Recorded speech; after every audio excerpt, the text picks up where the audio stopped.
Gear Mondays, the greatest Metal Gear podcast ever.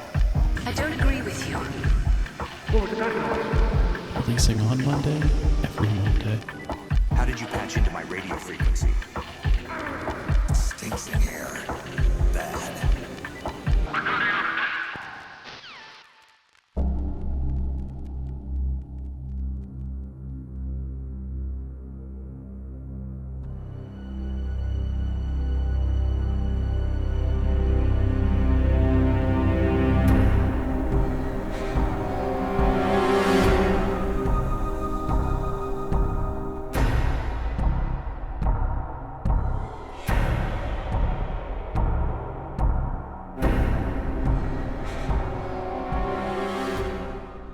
Ladies, gearsmen, babies, and gentle thems, welcome to Metal Gear Mondays. It's a podcast, if you can even believe it, because I sure can. It's about Metal Gear or Metal Gear Solid. It's not about Metal Gear Mondays. Sometimes it's about Metal Gear Mondays.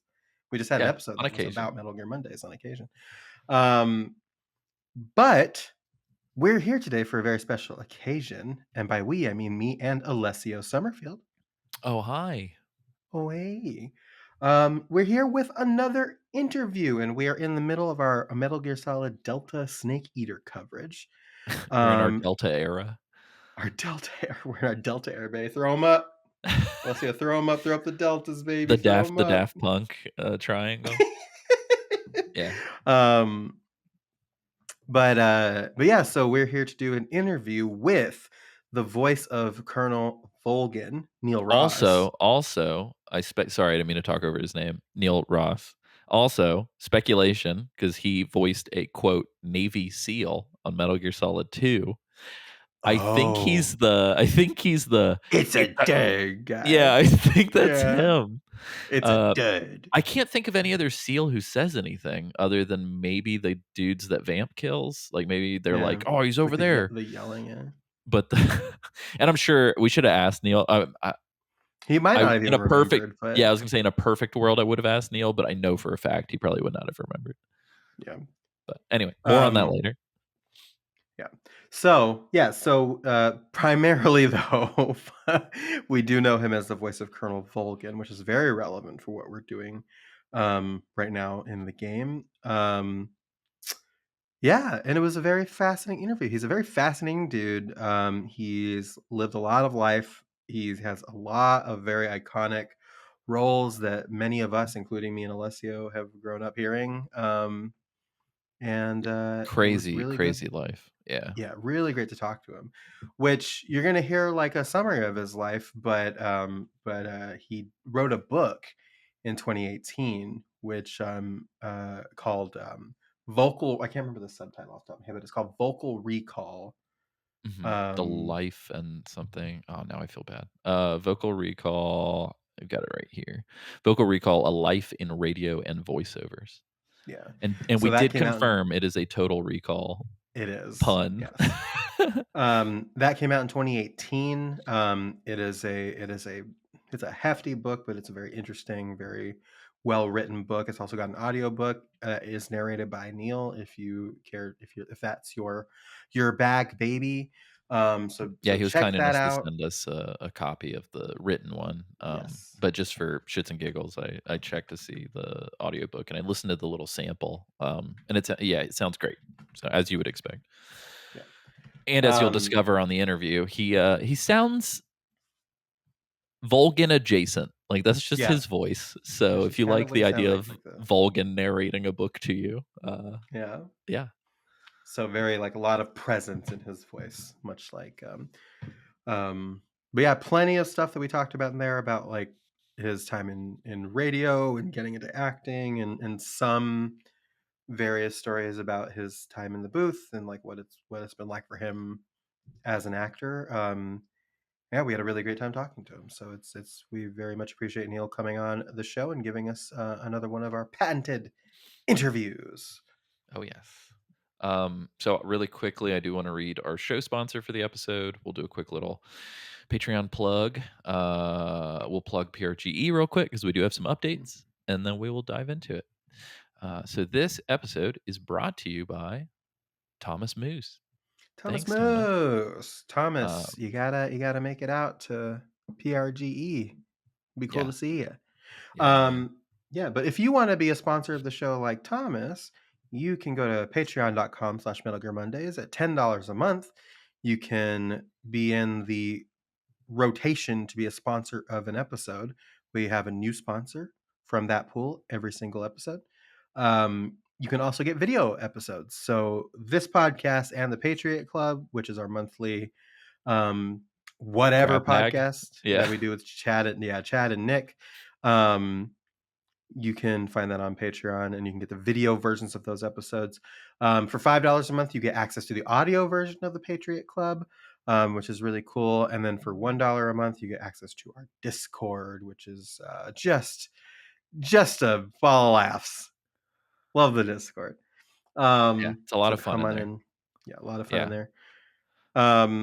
I don't But want to get ahead of the cart, but put the horse ahead of the cart. But sorry, cart ahead of the horse. What the fuck is cart ahead of the? the horse. Yeah, Yeah, yeah, there we that's go. the thing. That's the thing they There we say. go. That's the thing the humans say. Yeah. The moderation and host team are having discussions about Yeah. adding some potential additionals to some of the tiers, so that will Yeah. come in to play at a later date.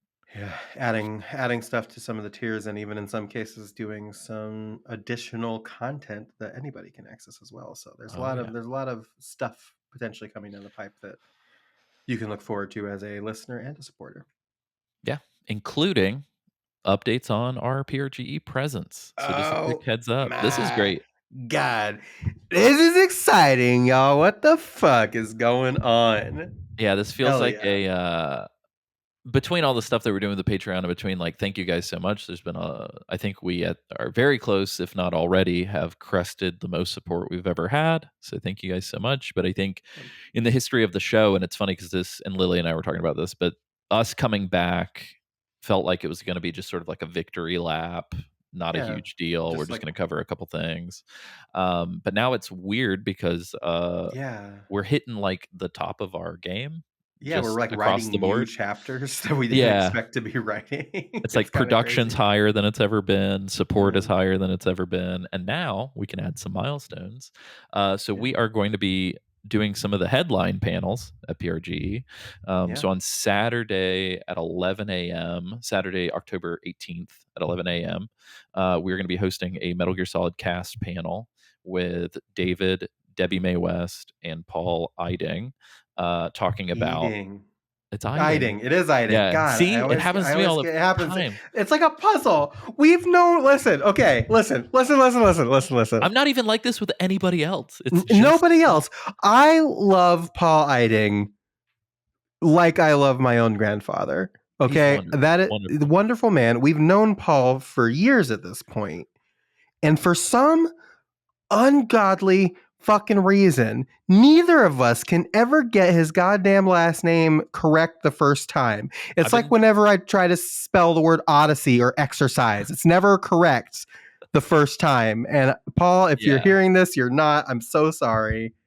Now I've been Paul Eiding. thinking as Eiding. That's been helping me. Eiding. But we're gonna be hosting that Um, panel. That panel, I guess I can rattle off the Yeah. description really So quickly. just to reiterate, because went off on that tangent. Saturday, October 18th, PRG, Portland, Oregon, at 11 a.m. is Correct. going to be David Hayter, Debbie Mae West, and Paul Eiding Yes. And cast panel. the description and the title of that panel is Playing Secret Agent, the voices behind Metal Gear Solid, which a little bit of some asset reuse on that one, because that is actually the tentative title for a book that I'm working on, which I need to just fucking work on for real. Anyway, the description is 1998's Metal Gear Solid for the Sony PlayStation was a watershed moment in video game voice acting history. More than 25 years ago, out of a makeshift studio in the rented home of a 1920s silent film star, magic was made by a cast who had largely never recorded for games. Join the voices of Solid Snake, Meryl Silverberg, and Colonel Campbell, as well as the hosts of Metal Gear Mondays, as they discuss Metal Gear Solid's lasting legacy, the cast's career trajectories, and what exactly happened in that home in Hollywood a quarter century ago. So yeah, we're going to talk about that. Really cool. Did you know that Yeah. that house, by the way, belonged to the silent film star is a guy who went by Valentino, I think, and is Oh. the origin point for the phrase Latin lover. Oh. So very interesting. Interesting. But anyway, then later that night, we're doing something very fun. It's including the moderation team. So we got Nick Freda and Yeah. Chad Betteridge chilling with us on this one, and Yeah. James Not Reichmuth. just James Reichmuth will be there. So it's not just so me, Alessio, and James are going to be hosting a live Pretty, yeah. episode of Metal Gear Mondays at At PRGE. 7 It's p.m. 7 on p.m. Saturday. We're the only after dark game, and so I think Yeah. it might be pretty full, and I'm very Yeah. excited. It'll be pretty cool to do. But Nick and Chad aren't just going to be chilling with us. Nick and Chad are going to be doing they're going to be on stage playing Snake's Revenge in a wacky relay. Yeah, controller handoff on Mom, it's death. my turn to play the yucky Metal Gear Yeah, type of situation. And they are planning independent. We did not ask them to do this. Independent of us, they are planning like some outfits silly and like shenanigans. some silly shenanigans. So Yeah, if you're there, you're gonna wanna catch. We're gonna do our yeah, best to record it as best as possible for yeah. the video folks. At the But very least, we'll have the audio recording, but our goal is to also kind of uh, uh, video games done quick or whatever the hell. I can't yeah, remember what the thing GDQ. is. Yeah, yeah. We're gonna kind of GDQ it and try to get like the screen recording and all that jazz. Yeah, But and their whole thing that they're fighting for, right, is whoever dies and has to hand it off is the fourth mic at that yeah, moment on the yeah, podcast. So it'll be fun. We have a 2 hour chunk of time, but I think we'll probably go about an hour, hour and a half. So yeah. so the panel on that is called Metal Gear Mondays Live, Snake's Revenge, hosted by Liliana Wright, Alessia Summerfield, James Reichmuth, Nick Freda, and Chad Betteridge. It's PRGE After Dark, and the Games Club podcast Metal Gear Mondays is pulling the curtain back on the most derided game in Metal Gear history, Snake's Revenge for the NES. Live gameplay in the form of Mom said it's my turn to play the yucky Metal Gear. Musical chairs will also be provided for the enjoyment of the Mhm. audience. Um, I also I had love an that. idea. I had an idea too, and I don't know if this will actually happen in the logistics of it, but I did have an idea for a portion of it being like two hands, one heart, where like Chad has one half of the controller and Nick has the other half of the controller, and they're trying to play We'll it. see how it goes. We'll see if that works out, but I had that idea Yeah. as well, so maybe. It'll be Um, fun. It'll be chaotic. Yeah, I do know that we've got some listeners that are going to be there. I kind of yeah, think that there's a possibility that some of the other podcast panelists might also be there to check it out. yeah, Again, because we're the only game in town for that section of the day. But it's going to be a lot of fun, and I'm not going to lie, it feels like such an accomplishment to essentially be asked to do a live episode as like a thing that's going to be in a program at like a for real yeah. convention. Like, That's like a bucket list thing for the podcast for yeah, sure. I feel really, really good about that one. I remember. So I remember like when we first started doing this. I remember like because fucking I was fucking 23 when we started doing this yeah, podcast, right? And so I was like a young kid with whoa, fantasies. Yeah, I know, yeah, it's crazy. I was like a young kid with fantasies, right? And like in my head, I used to fantasize about doing a live show yeah. and And it like was like being that's on never gonna stage. fucking happen. You know what I mean? Yeah. Like, It's like whatever, and then now to be doing it 10 years later is insane. yeah. So, So yeah. come celebrate with us. Yeah. We'll be anxious and thankful simultaneously. But that's not all we're doing because on Sunday, They're getting the their fucking 19th, money's worth. they are getting their money's worth. Sunday the 19th at 11 a.m. We're doing another panel with David Hayter just by himself. It's just us and David on stage there. And if you were on you were on our Patreon tier for the free tier, you will or oh no, that was the interview. We Mhm. did a PRG episode last year before we brought the podcast back because we were there last year doing a couple panels as well. And you may remember the Cam Clark panel we did where it was Tons of fun. like a pseudo quiz show that was just like really Yeah. goofy. In Cam's Um, own words, the best panel yes, he'd ever done. yes, that is a shoot. That is not kayfabe. That is true Literally a fact. quote. Yeah. Literally a quote from Cam. Um, it, it we're going to be doing that with David. So we're going to be doing another pseudo quiz show with David. So again, that's going to be probably the goofier one, and then we're gonna the Metal Gear one. I wouldn't say straight laced, but the cast panel Yeah, it'll be a little bit more a little bit like more straightforward. kind of like But the what our David, normal interview episodes are like. yeah, but the David panel is going to be the Silly. the silly Sally stuff. So Yeah. that's on And that Sunday the is 19th at 11. yeah, Sunday at 11. So both are at 11 of Yep. the MGS panels. So Saturday at 11, Sunday at 11. And so that panel is called The Man Who Voiced 1,000 Snakes. Whether he's been solid, naked, old, or some non-canon spinoff in betweener, David Hayter has voiced Metal Gear's sneaky hero Snake for nearly 30 years. But did you know that David is also a successful screenwriter, a film and TV actor, and that he had arguably the best haircut of 1994? Learn about all of this and more as the hosts of the podcast Metal Gear Mondays grill David about his past, quiz him on the nitty gritty details of his work, and sneak a few other surprises into the mix. So yeah, it's been great. I will be contacting Paul, Debbie, and David probably this week to start sort of a pre-panel rapport. And for you guys listening to the show right now, we have secured interviews with all three of them that we will do kind of like we did last year as like a 20-minute like another conversation with situation. So we'll have that stuff. I think because it's 3 panels and because we have the interviews and all that other stuff, I do think that I might not include the panel audio in the PRGE episode, and we maybe will release those as separate potentially. We'll figure it out, but at the very least, just know Metal Gear Mondays Live will be its own episode because I'm not about to put an hour and a half long episode inside of another episode. So we'll do our PRGE 2025 episode, and then we'll do MGM Live. MGM Live will probably release in the normal rotation. So it'll preempt a Delta episode, but or maybe the other way around. I think PRGE will be a mainline episode, and then Metal Gear Mondays Live will just drop at any moment. Either way, one of our PRG episodes is going to preempt the Delta coverage, so just be aware. Yeah. So so I knew we said we were going to be bi-weekly, but we have now released a fucking weekly episode for over a month. So here we are. But yeah, and PRGE is actually not going to interrupt our show schedule at all. So thankfully it worked out to where we're going to record the next Delta episode this week, and then it will come out the Monday before PRGE. Maybe the Monday. I hope somebody has noticed the gag at this point, but I won't say what the gag is. Every Monday. Yeah, we've released on Monday every Monday for all 10 years. 10 years. I don't know what you're talking about. Didn't miss a single week ever.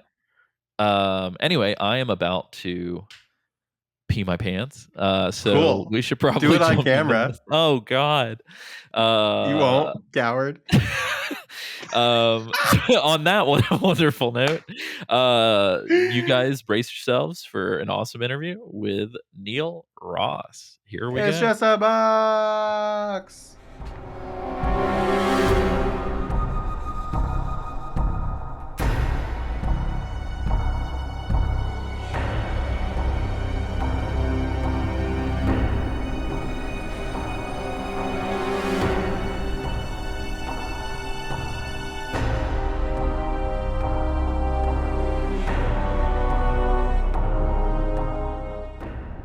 Hi, Neil. Thank you so much for joining us. How are you doing?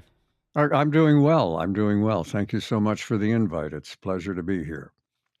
It's a little surreal to Lily and I were talking, and I was like, man, I wonder if Neil put on a voice for like the role that we predominantly know you for. And as soon as I listened to part of your audiobook, I was like, nope, that's just what Neil sounds like. That's just what excellent. He sounds like, yeah.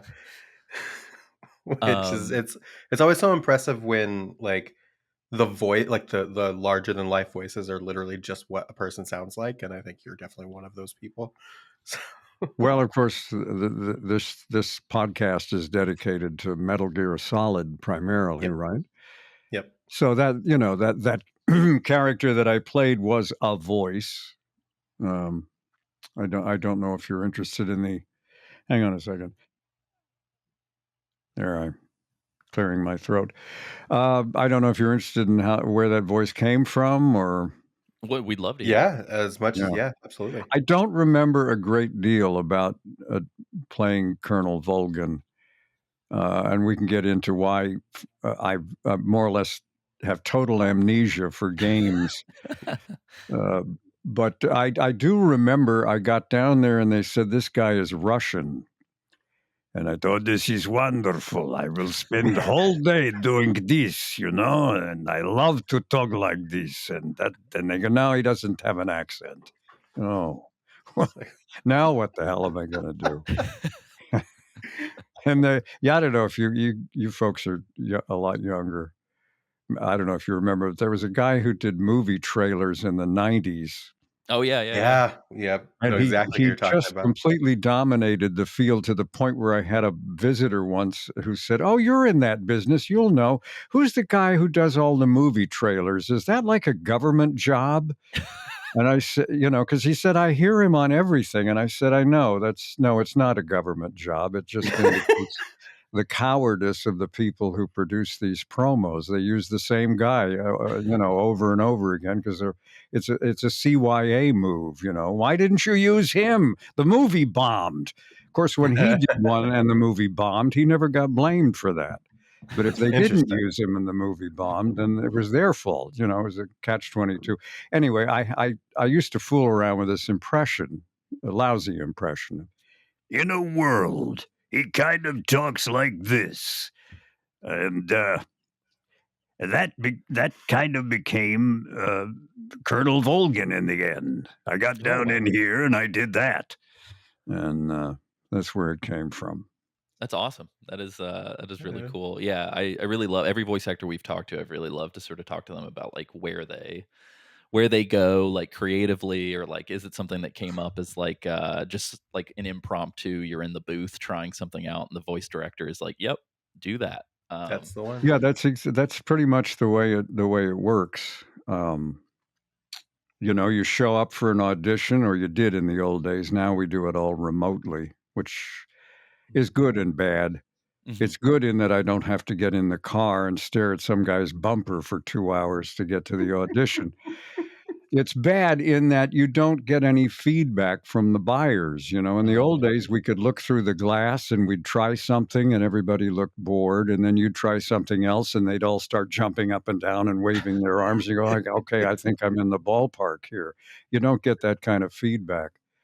But basically, you show up for the audition. There's a couple of drawings of the character attached to a bulletin board, and there's maybe a 1 or 2 paragraph description of the character. And you absorb all of that and look at the audition copy that they've provided. And if all goes well, you start to hear a voice in your head, which hopefully you can reproduce when you get in the studio and get up to the microphone. And then the fella or lady across the glass can tweak you a little. Oh, that's interesting, but could he be higher or lower or older or younger? And somehow that all ends up in what turns out to be hopefully a winning audition. No, that's kind of the way it goes. I'm curious. So there's predominantly, and we've interviewed her on the show before, but there's predominantly like a singular voice director who's been sort of overseeing a lot of, at the very least, the Metal Gear games, but also like a huge swath of video games in general. Do you remember working with Chris Zimmerman Salter? Oh, of course, many, many times, yes. How would you? We've heard her side of things. How would you describe working with her? She's wonderful. She's some people's you run into some people who for one reason or another love to beat up on actors, but she's not one of them. Nice. I've always had a good time with Chris. She's great. Nice. You haven't had any Shelley Duvall, Stanley Kubrick moments where somebody's just abusing you. And we're actors for hire. We're not allowed to do that. You have to kind of be famous to get away with that stuff, I think. Sure. I've confirmed this with another voice director, and he said, "Yeah, you're right on the money." I said, "I always try to be the least problematic of any of the actors. It's like I don't want to make waves. I don't want to make problems. My job is to show up and give them what they want or what they think they want." Sometimes it's hard to tell because the descriptions are vague. But I'm there to serve. I'm not there to have a temper tantrum. Sure. If I get famous, maybe I'll be allowed to do that, but I'm not at that level now. But you work for the purposes of this show, you worked with Chris doing Metal Gear Solid 3, which obviously, as we talked about, you have like the Amnesia 4, which I'd love to get into, but it turned 20 years old last year, and they've just remade it. It's out in new graphics, and I think for the most part they've reused everybody's lines. But how does it feel 20 years later for a completely new generation of people to get to hear your performance and re-experience that? Yeah, it's interesting. It never occurred to me that they would. Well, I'm not a gamer. I've never played any of these games. I mentioned in my book that they used to send us copies of these games, and I loaded one onto my computer and I tried to play it, and I couldn't figure out. I just wanted to hear my voice, but I couldn't. I didn't know what to do. I couldn't make anything function, and then the computer crashed. And I had to pay a guy a couple $100 to get it working again. And he said, well, these games, they kind of crash computers. You should have a separate computer for games. I said, how about I just don't play games? Would that work? He said, oh, yeah, that'll work great. So That'll work too. the only closest I came was my daughter. When she was little, she loved The Curse of Monkey Island. I don't know if you're familiar with that game. Yeah. So I used to go in and try to help her with it and watch what she was doing. That's the only experience I've ever had with any of these things. So I've forgotten what your original. I'm so cut off from these games that the idea that they would even be a thing was amazing. I think the first one I did was in the early 90s. It was a Disney thing called Stunt Island. And it was, I swear to God, it was on floppy disks. Do you folks even know what those were? Started. Yeah, that's when I started playing games. That's when I started too. Yeah. And I did 9 lines, and they said, that's all we have room for. I think it's like, 144 kilobytes or something? Yeah, that's wild. It's probably compressed to hell and back, too. So I did my 9 lines, and I got in the car, and I drove away thinking, well, I don't think this is going anywhere. Little did I know. Yeah, 200 credits later. And then along comes, a game like Metal Gear Solid, but another one, Mass Effect. Oh, definitely. Yeah. Where I did the codex narrator. And I mean, I did hours and hours and hours of stuff. And somehow they had room for it and all the other actors. The way it's changed in 20, 25 years is astonishing. Yeah. Fun fact, actually, Lily works for the company that made those games. So, oh, really? Small world. Good for you. Yep. Thank you. Yep. Well, so I'm fascinated. I won't live to see it. You guys will, but I have this theory that entertainment it's all going to converge into one thing. I'm sure. Where you'll be in the movie with Tom Cruise. You'll be in Mission Impossible 39, and you'll be right next to Tom Cruise. You'll be in the movie. It'll be some kind of hybrid between movies and games, and you'll be in it with your vision goggles or whatever they're called. And yeah, of course, Tom Cruise is never going to die in this. He'll anecdote. He'll still look like he's about 41, and he'll be running around. He'll be great. Yeah, for sure. Somehow. Neil, when reading that story in your book, which I found absolutely hilarious, the question one of the things we've talked about on this show over the years, multiple times, is that, so I'm a filmmaker and also a writer. Lily is also a writer. I have been a musician for several years as well, both like orchestral and bedroom variety. But one of the things I see your axes in the background.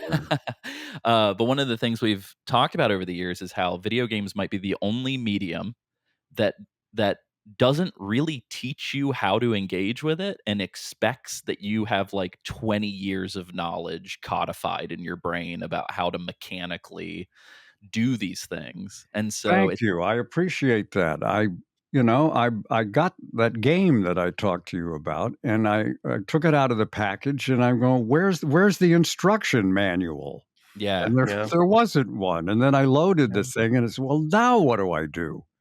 And yeah, I'm randomly clicking stuff.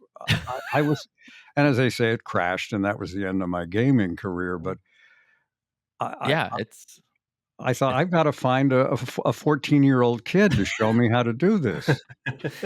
It's actually so yeah, funny because they tutorialize them these days even more than ever before, but they're also so much more complicated than they used to be that it's just who can even at this point. yeah. Yeah. It's almost like if you didn't grow up with it, because like my wife, I mean, non-derogatory, like, couldn't care less about video games, and the few times that I've sat her down and been like, "Hey, this is, like, a bite-sized 3-hour experience, it's really cool, like, the interaction makes it so much more, like, emotionally impactful, you should check it out," Mhm. and she'll get, like, an hour in and be like, Why isn't this a movie?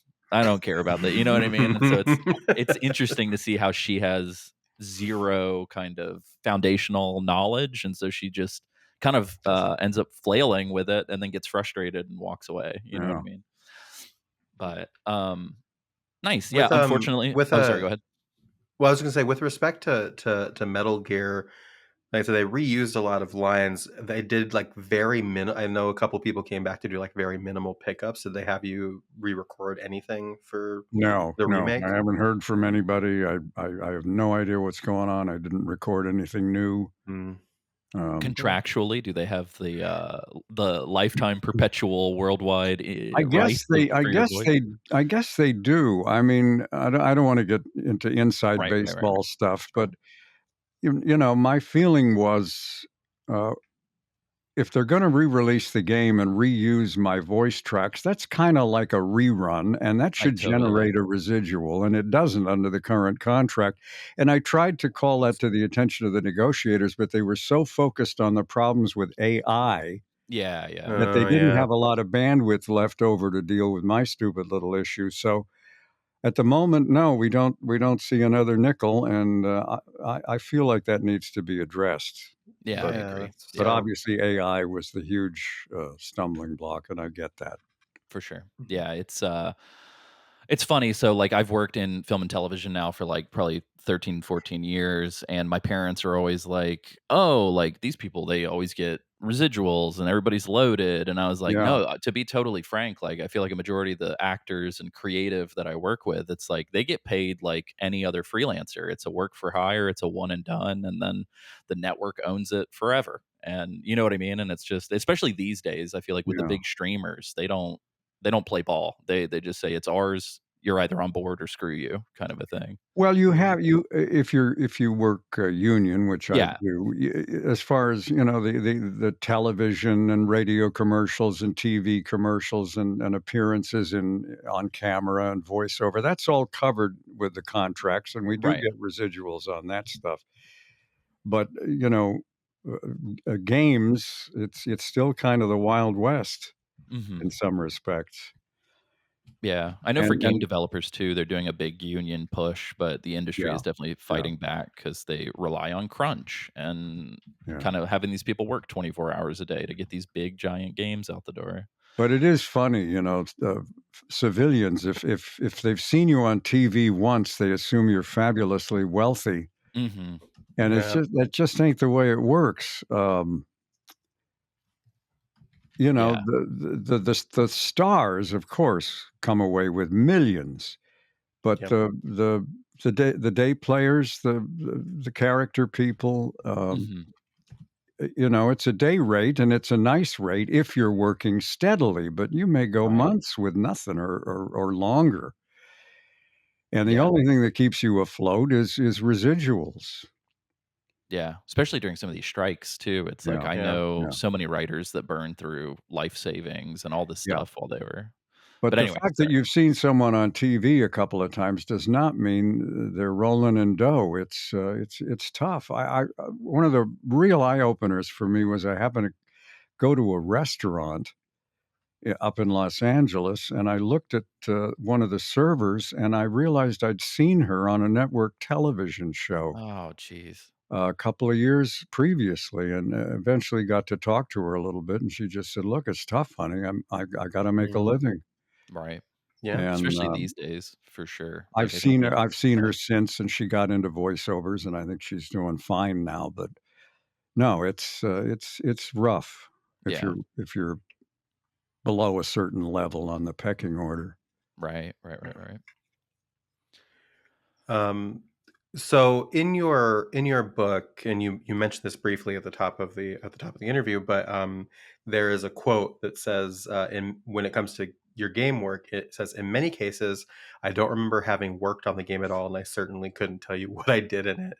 You mentioned having an amnesia for your game work. What does that mean? Where does that come from? Well, it comes from the fact that you work alone. At least I always have. Now, maybe there are sessions where they're using multiple actors together, but never when I've done games. I'm doing my lines completely isolated. In some cases, the director doesn't even know what the action is. It's like, why am I saying this? Well, I don't know. And then you have to sort of invent some sort of motivation to get the character to say those lines. That's crazy. And there's just nothing you can hang on to. I might remember the studio where it happened, but I mean, it's all. What I tell people is, look back in your own life, pick a day 5-10 years ago, a 4-hour period, a Tuesday afternoon, 15 years ago. What were you doing? Tell me in excruciating detail what happened during that 4-hour period. We're waiting. Tell Yeah, us. exactly. That's kind of the way it is. You get in, you make your Z, you get out, and then it's gone. Yeah. Whereas if you work an animated show, you're working with other actors usually, and there are multiple episodes and silly things happen, and you can tell stories about the other actors and the jokes they told and the fights they got into with the director. But none of that applies to games. It's just a 4-hour period of time during which I do lines, and I have no idea why I'm doing those lines. Right. It's like reading an audiobook. And it just all sort of evaporates. And it's terrible. I'd love to, and my wife says, "Why don't you just make something up?" But if I could, I would have been a writer instead of this, because I'm a pretty good writer, but I just can't think up any good plots. Yeah. Because they're thinking of stuff, and I go, "That's absurd. Nobody would buy that.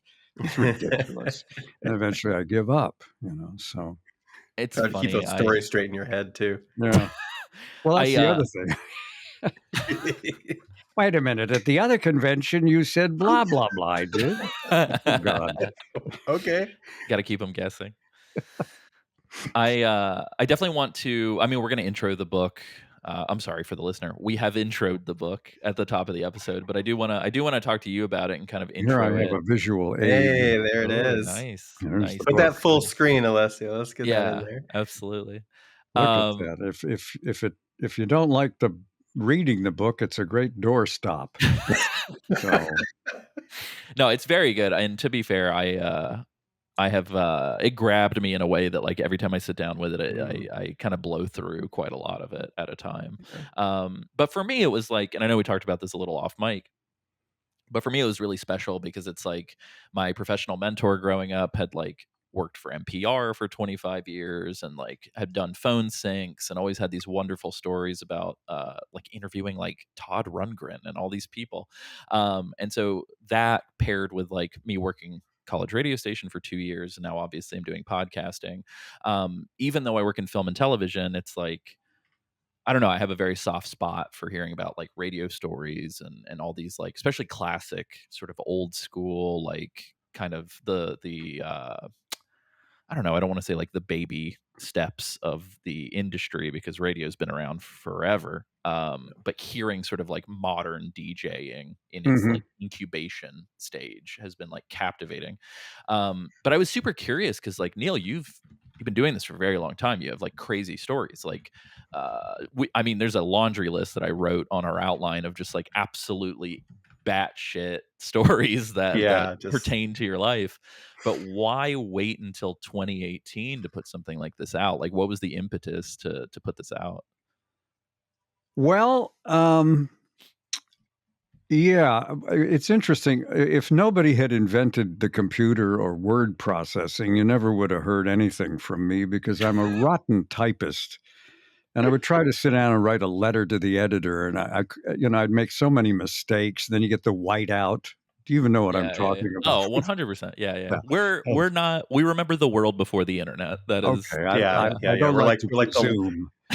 yeah, we're like the Anyway, last generation of people that remember a world that didn't have the internet in it. So. yeah. Huh? It was a different world, as I'm sure you will attest. But Yeah. anyway, somebody invented this wonderful thing where you go back and fix stuff, and it was relatively painless. And my parents died, Mm, and I had a very complex and tortured relationship with them, and so I decided to write about it right after they died, just so I would have it. So years later, I could go back and go, "This is how I felt at that particular time, whether it was valid or not." And I suddenly found I was flying through this thing. I banged out 100 pages in no time, and it was painless, and it was actually enjoyable. mm. Hmm. And that led me to think, God, I might be able to write a damn book, but I couldn't quite get there. So I said, I'm just writing one chapter and I may throw it away, but if that chapter works, maybe I'll try another chapter. And it was until I got about 2/3 of the way through. And then I said, I think I'm actually going to finish this sucker. That's awesome. Hey. But I had no discipline. I read about real writers, and they carve out a particular time during the day, and that's their time. And I don't care if World War III just broke out. Don't interrupt me. I'm Right. writing. I Right, didn't right. do it like that. I would sort of I did some of my best thinking when I was jogging. I would Oh, be nice. jogging and I would be thinking of what do I want to do in the next chapter, and how do I want to phrase that, and how do I want to structure it. And I just think and think and think until I reached critical mass, and then I'd lunge for the keyboard and try to get it all down before it evaporated. And so that's why it happened. If the word processor had not come along, you never would have had a book. I never would have had a book. Well, I'm Yeah. glad we have these things Yeah. kind of 100%. crystallized because, like I said, you've got some, and we'll get into it. And even if it's me machine gun firing some bullet points, like there were just things in this that, like, I would put it down and then tap my wife on the shoulder and be like, "You got to hear about this thing that this guy did. Like, this is crazy." It's Um, incredibly interesting. There's a lot of yeah, really great stuff Well, in you there. you you mentioned radio, and I don't want to get off on a whole tangent because people are tuning in to find out about games. But as you may or may not be aware, before television came along, radio was sort of like television. That's where all the cop shows were, and the quiz shows, and the soap mhm, operas, and the this and the that. And then the TV began to encroach on that territory. For a couple of years, there was an overlap. Some of the radio performers were doing both radio and television shows, which had to really be a scramble. oh yeah, And then eventually, all the radio dramas went away. I think the last one was yours truly, Johnny Dollar, which stopped mm, producing in 1962, which wow, was the year I graduated from high school. So, looking back, I think if I could have picked my time period and my ideal job, it would have been being a radio actor. I would have loved that. hmm, And I got to meet some of these guys in voiceovers. They were older, but you could get them to talk about it, and the picture they painted just sounded idyllic. The three net radio networks were all within about a 2 to 3 block radius in Hollywood. hmm, You could hmm, walk. You'd drive in the morning from wherever you were, park your car, and then you could just walk from job to job. yeah, And there was a coffee shop on Vine Street where at noon you could see almost every radio actor in Hollywood having lunch, you know? And I just thought that, God, what a wonderful job. You're not limited by your looks. If you can play it vocally, you can be anything from the hero to the villain to who knows what. right. But I missed that. So Yeah. then, what do we do with all these radio stations? You know, Shock jocks. You got to get the at the, soundboard with the fart sound. time in the late 40s, early 50s, there was some talk of, well, maybe we just take them off the air. I mean, who needs them anymore? We've got television. But then along came the transistor radio and the car radio that was inexpensive enough to where the average person could buy it or buy a car with a radio in it. And these the portability of radio is kind of what saved it. And there was a show on called The Make Believe Ballroom.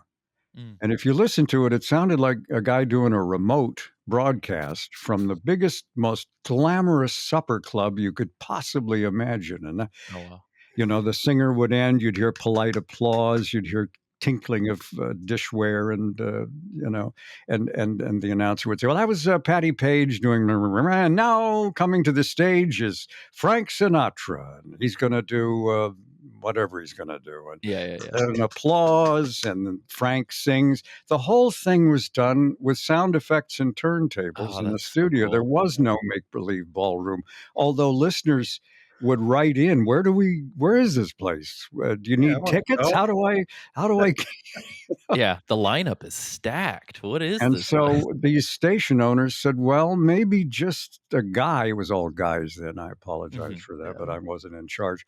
Maybe just a guy in a room spinning records can get an audience.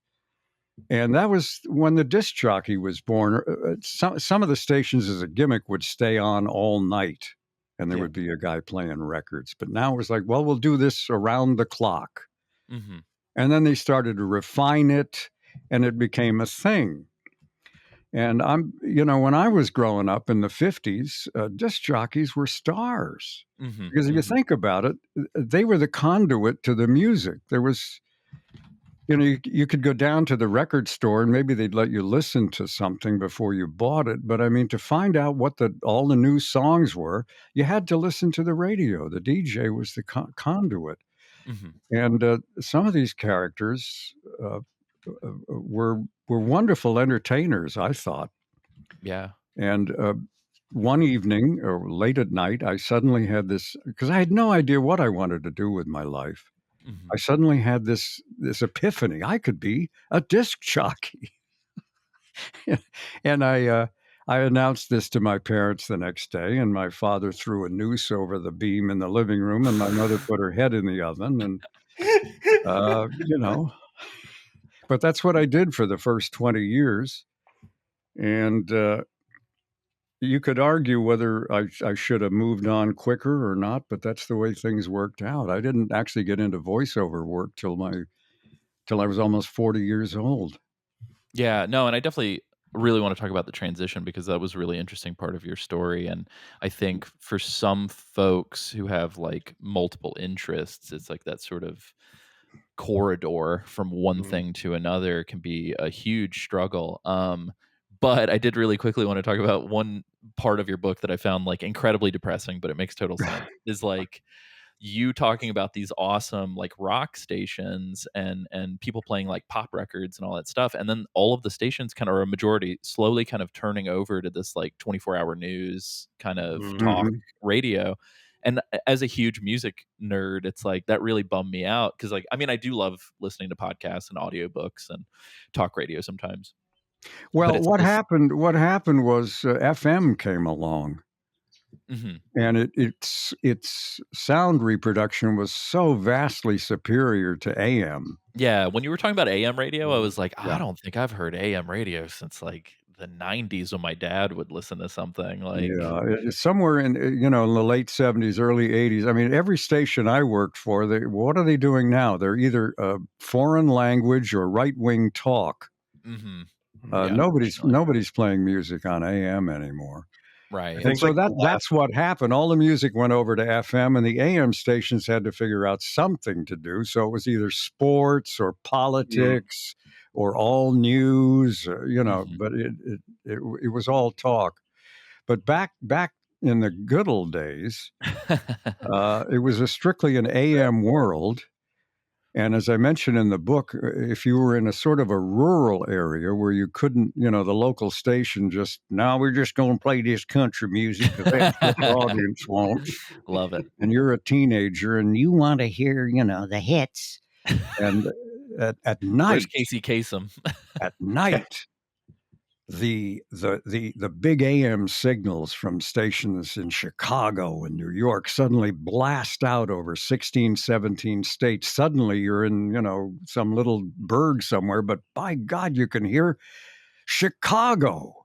Mm-hmm. And that's where you hear the hit records. And then Wolfman gets on a 250,000-watt Mexican station, starts broadcasting his stuff into the States.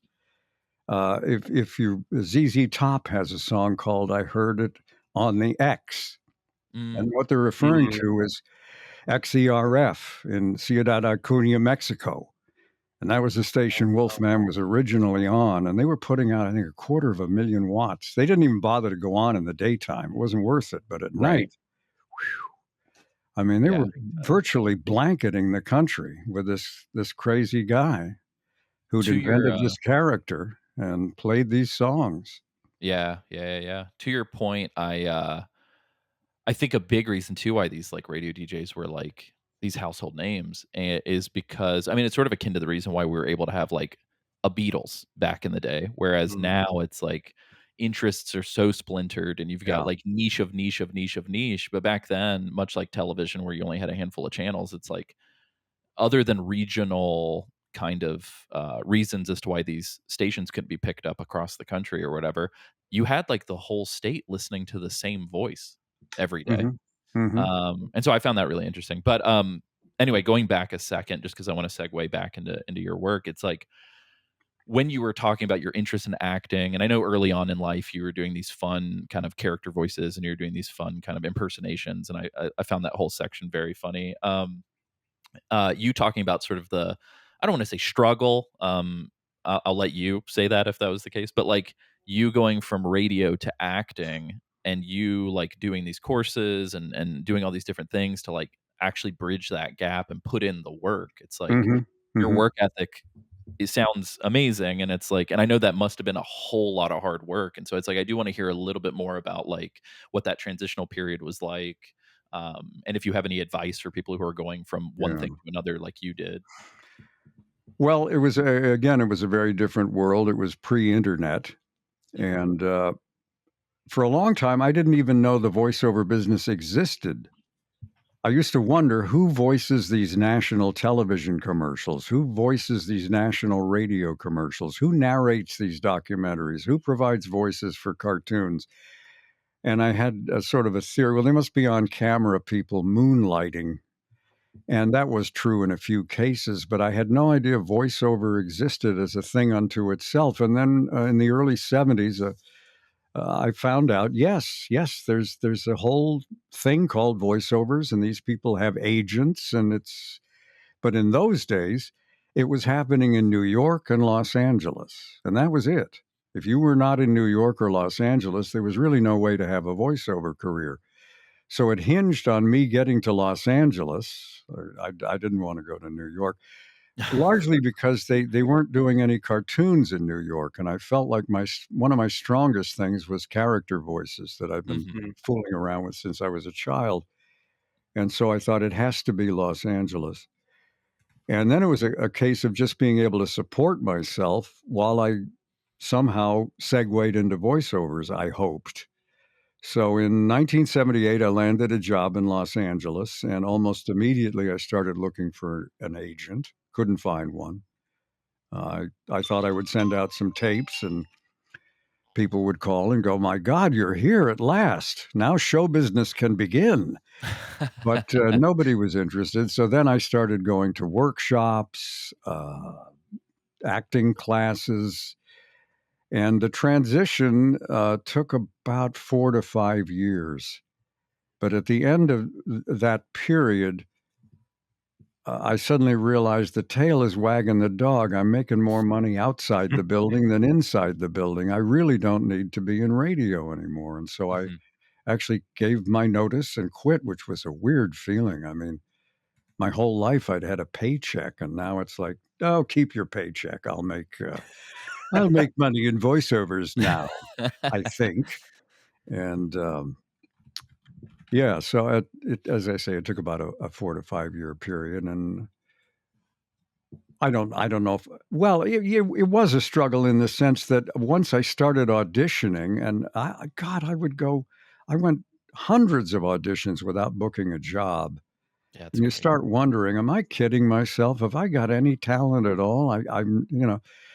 But suddenly some doors started to fly open. I started to get work. It just built little by little by little by little by little. And by 1985, I was cooking, Hmm. Yeah. doing Voltron and G.I. Joe and Transformers and Yeah, big stuff. Like a lot of iconic stuff. commercials. And it was, boy, when the doors flew open, they flew open. It was amazing.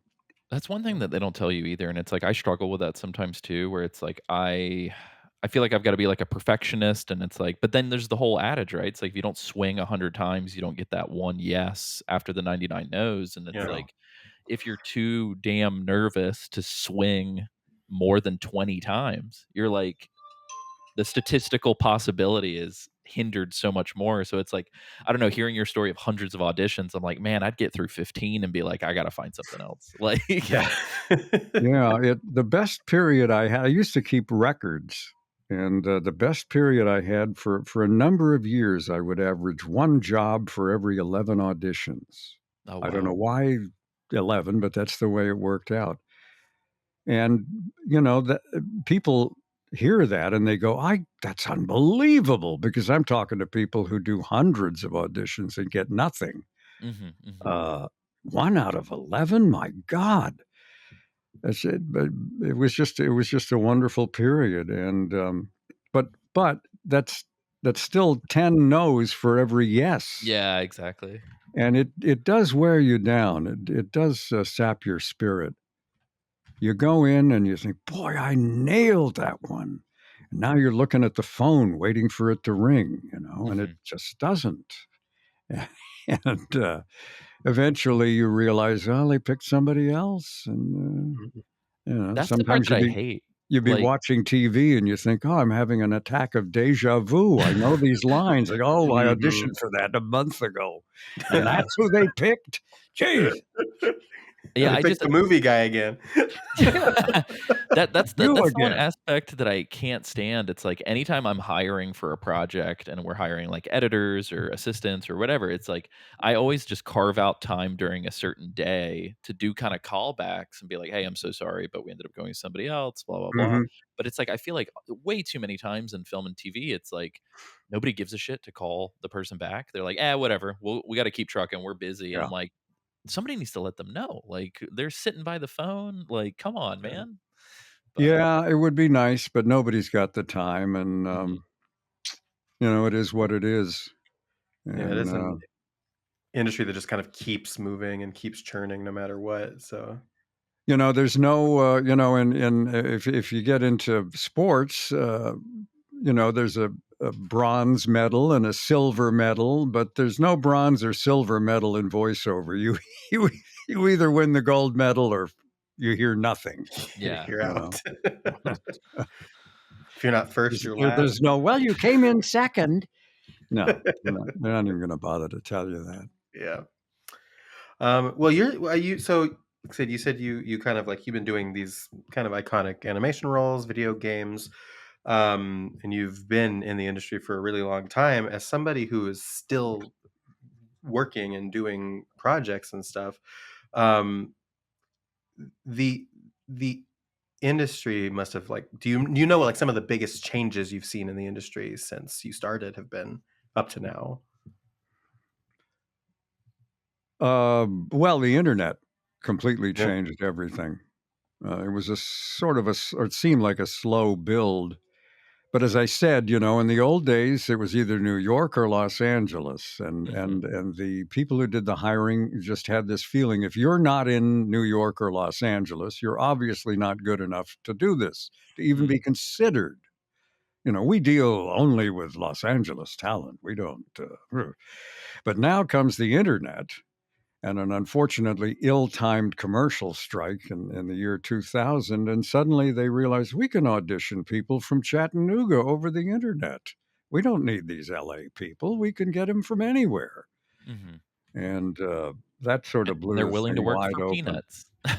It just changed everything. But, you know, it is what it is. Right, right. Yeah. Um, I think I the other, yeah, you were talking about changes. The other thing is, it's so funny how one generation's immutable fact becomes a completely different thing in another generation. In the 80s and 90s, when we worked on cartoons, boy, they wanted every actor in the session. Some shows they'd even threaten to fire you if you happen to be going on vacation while they wanted to record something. We'll just Oh, wow. replace you. You know, these actors, they're always going on vacation. And of course, they got to take vacations. Oh, That yeah, was of no course. problem. But those flaky actors going on vacation, how dare they? And now it's completely different. You work solo most of the time, which I don't. I mean, I'm happy to do it, but I always much prefer to work with other actors because we feed off each other. Right. Mhm. Feed off each other's energy, feed off each other's line readings. Maybe if I'm having a dialogue with somebody and he or she does a line reading that I hadn't anticipated, boy, that challenges me, and maybe it changes the way I read my next line. And there's a whole chemistry that happens between actors. And when they work us separately, of course, that can't happen. You Yeah. just, you know, you It do is the best you can, but it is crazy that, like, so I have been working, which sounds insane. I've been working remote since March of 2020, like, legitimately, because Mhm. to be Mhm. frank, a lot of these, like, post houses, especially in TV, are like, "Oh, we figured out we can deliver these shows without even having to pay for office space." So it's like even all these New York-based companies, it's like, we just have a legal office in Manhattan, Mhm. and everyone else is everywhere. Mhm. And but it's like it could be 100 video calls. It doesn't matter. The moment I get in a room with a creative partner and we're talking scripts or we're talking whatever, the energy is electric. It's so And Yeah, it's different. like, yeah. and I miss that so much. And so it's in my day to day, I'm like, I don't leave the space that you see behind me. But when I do get these moments where I like fly up to New York for a meeting or I like meet with a friend and we're talking about a show that we're pitching or whatever, it's like it feels like magic. And I'm like, man, I miss this so Yeah. much. Yeah. But um Neil, going back to the insanity that is your life, I just want to rattle these off because I don't want to take up too much of your time, and I feel like I need people to know these things. So you were born in London on the last Yes. day of 1944, even though you're a Yes. dirty liar and tell everybody you were born January 1st, 1945. Um, but there were like Nazi bombs dropping while you're being born. Yes. Flash forward, and you've got like obviously like your father and your mother, but your father's Canadian, your mother's English. You moved to Canada. Flash forward again, you're joining the Navy to avoid the Army drafting you for Vietnam, Yeah. which sounds crazy.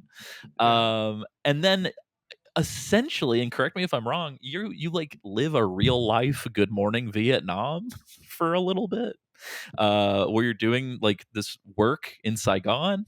And it's just, I don't know, that to you suddenly being on the 75th Academy Awards, reading the names and all that stuff, like being the announcer. It's just, my question was, what the hell is your life, Neil? It's just, it's insane. I don't know. It sounds, you have had a very full life, and it's crazy to read about. Yeah, if nothing else, writing the book kind of called that to my attention. If you had asked me before I wrote the book, I'd have said, "Oh, I had a pretty ordinary life. I mean, compared to a lot of people, just day to day." But then you start looking at it on the page, and you go, "That is kind of wild." To put it Now, mildly. going to Vietnam was certainly not my idea, Yeah. but I don't know that it was anybody's idea. yeah. Yeah, unfortunately. And I was only there for 45 days, and I did nothing heroic except drink the local beer, which took some courage. But I did get to Vietnam and reported on the Forrestal disaster, which just happened to happen while I was there. Mhm. And many years later, one of those reports surfaced on the Mutual Network, and I have a copy of it. It's the oldest recording of my voice I possess. Oh wow. Oh, It's He's wow. talking to you from Saigon in 1967. That's Oh, crazy. that's wonderful. Well, it's crazy too because as you had mentioned, like you missed the Tet offensive by like a year, and so yeah, it's like to just yeah, hear that you missed this like I don't this insane moment that, to be totally honest, could have completely changed your life. I mean, it would sure. have in Oh an yeah, insane way, oh and so yeah, it's like these near misses are just as interesting to read about as the things you were a part of. yeah.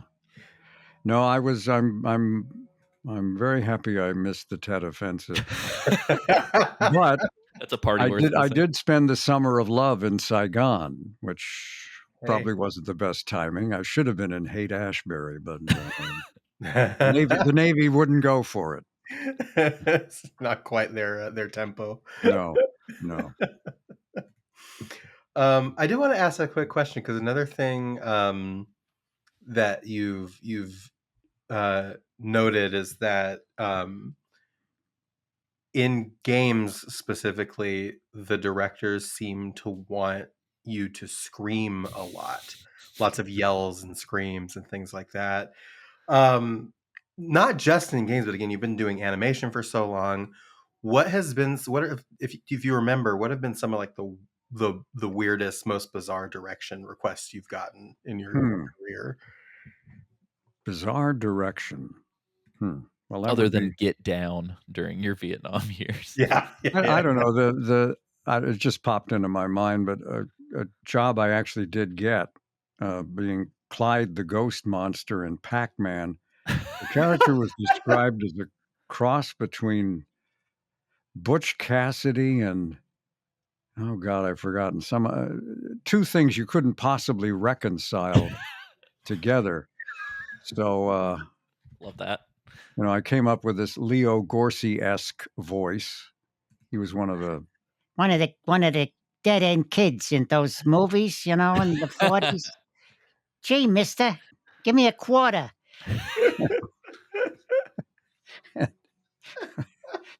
That's very good.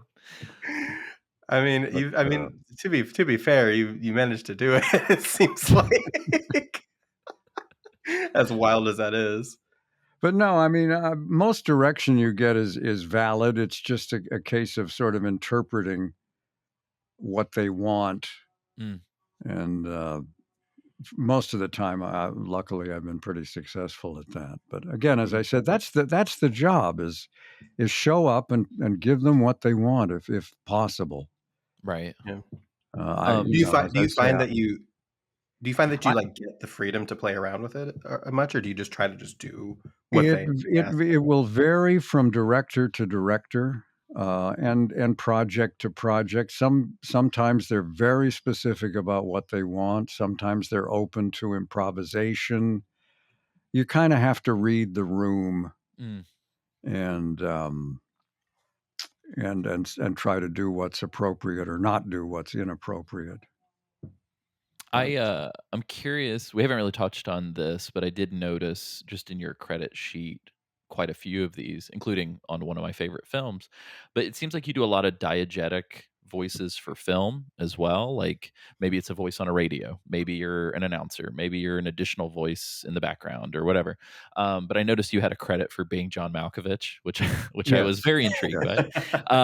But I was going to ask, like, we haven't touched on those kinds of roles. What is that like? Is it any different from your normal voice acting, or do you find it to be a totally different beast?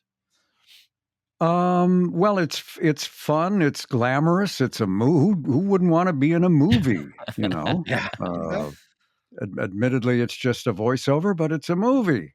Right. And so these jobs, they just materialize. Sometimes you read for them. Sometimes a casting person remembers you from something else and says, "Oh, he could do that." Probably the most high-profile movie thing I ever did was the voice of the Biff Tannen Museum in Back to the Future 2, Mm. and That's I so don't fun. think I even read for that. My memory is hazy, but my memory is they need you over at Universal at such and such a time, and I didn't even really know what I was going to do when I got there. And then it turned out to be this Biff Tannen thing, which went into a huge movie. Yeah. And Also a fun part of the movie. I do like that sort of tongue in Yeah. cheek, the museum stuff. well, that was fun. And then I worked on quiz show for the late great Robert Redford, Mm. and he Mm. actually directed me 2 sessions. Oh, very cool. And it's Wow. just wild. You find yourself in a room with with Robert Redford or Bob. Yeah. Yeah, my mom would Mr. kill to be in that room with I'm Robert sure she would. Redford. So would my wife. Do you, and it's totally fine if it's just like not there, but do you remember like which of your roles have given you the most freedom to have that, to play around with what you're doing?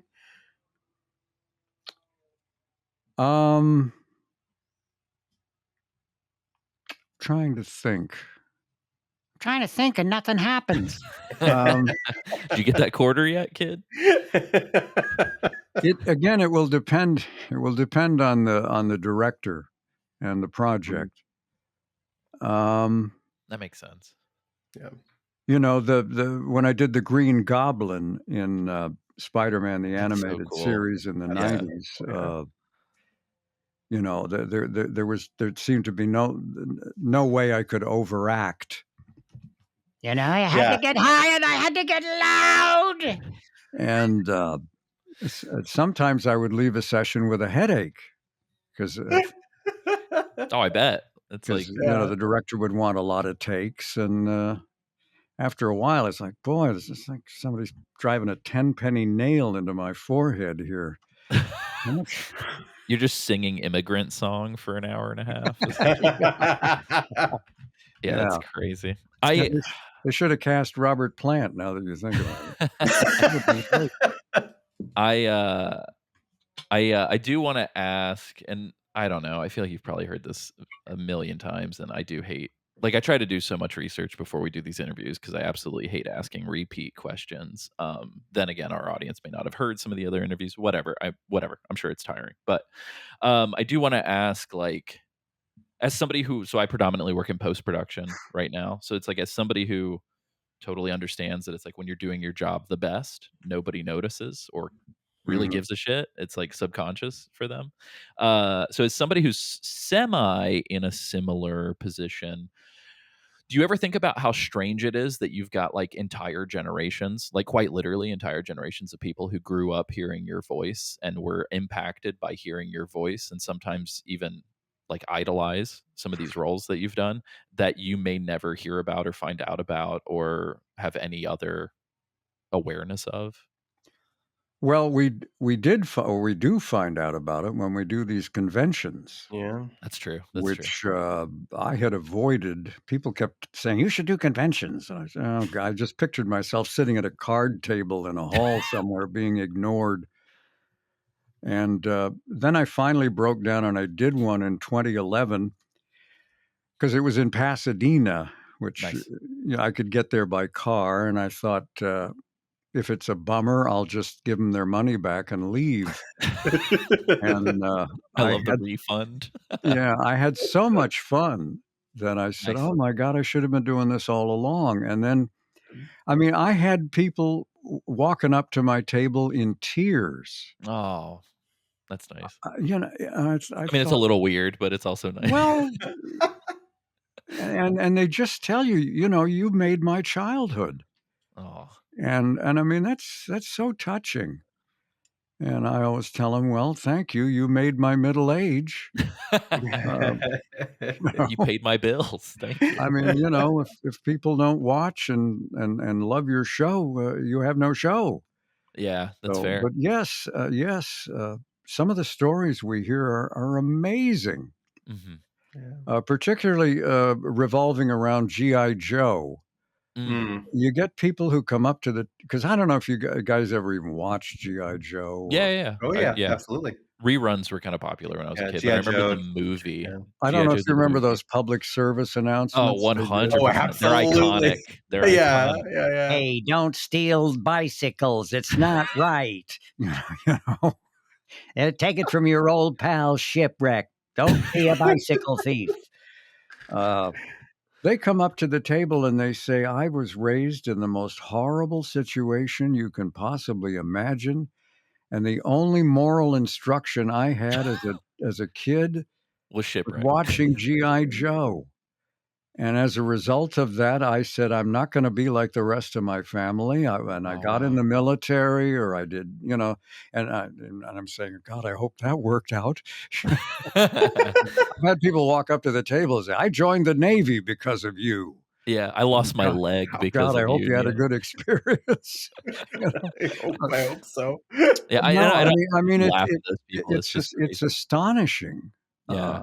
And people say, did you have any inkling when you were doing those shows that they would have this kind of longevity? And the answer is no. I mean, back in the 80s, the common wisdom was you're lucky if you get 2 or 3 seasons, because by then the kids have grown out of that show and a new crop of kids comes along and they want their show. They don't want their older brother's show. I never even thought about it like that. That's the way. That was the conventional wisdom in animation in those days. The Smurfs, I think, lasted for 7 seasons. That was unheard of. Yeah, that's crazy. My God, this 7 seasons. And now look, you've got The Simpsons been on 40 years or whatever the hell it is, and some of these other shows that have lasted so long. And then the fact that people remember, because we stopped recording in the 80s. And I got people coming up to the table when I do these shows, and they still remember. In some cases, parents have said, I don't like the crap that's on television now, so here's some CDs of a show you should watch. G.I. Joe. Yeah, here's G.I. G.I. Joe. G.I. Joe or Transformers. And so we've got these, 10-year-old fans.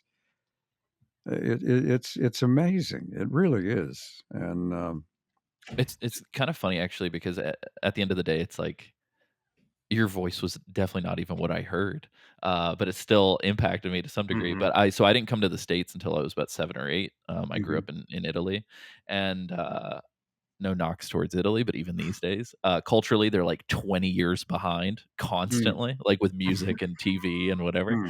And so it's like I was watching like 80s cartoons in Italy with like Italian voices, but I was obsessed with like Crash Test Dummies cartoon, the Transformers cartoon. And so it's funny that like I technically grew up with these shows that like the older generation did. And so it's like anytime I tell somebody, I'm like, man, you really got to check out the G.I. Joe movie. Like it's amazing. People are like, how old are you, dude?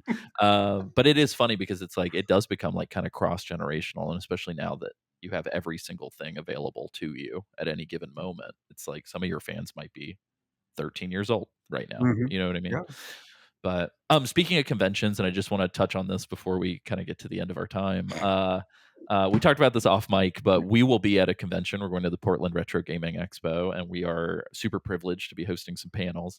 One of those panels is with Paul Eiding and Eating. Good Lord, what? Why do I always? It's Eiding. It's Eiding. It is Okay. Eiding. Okay. See, Eiding. I second guess it, and then I say the wrong thing every time.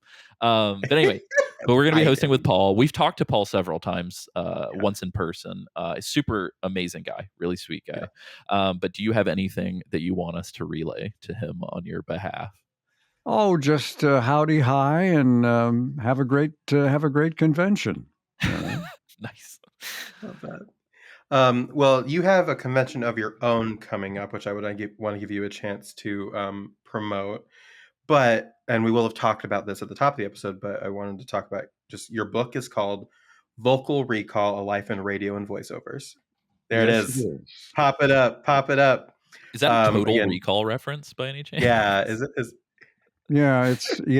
a ripoff on Total Recall. I love that movie. This was the working title. I thought, nice. Oh, Eventually, wow. I will come up with the real title, and I never did. People made suggestions, but somehow I kept coming back to this, and I like it. I Sometimes like it a lot. sometimes the first draft is the best draft, yeah. Got to stick with the best. So if you're listening, please check out Neil's book. It is very good. Yes, if But I can what do the plug real quick, it's Yeah, of course. Yeah, it's absolutely. available at Amazon, and there's also an audio version that's available at Audible, and that's really all you need to know. Neil Ross vocal recall, and that should get the job done for you. Should just about do it. What else do you have coming down the pipe? Like you said, you have a convention that's coming up. Please feel free to talk about that. But Yeah, I'm going to what else do is up? Voltcon, which is based on the show Voltron, Wow. Okay. and that's happening the 18th and 19th of this month in Indianapolis.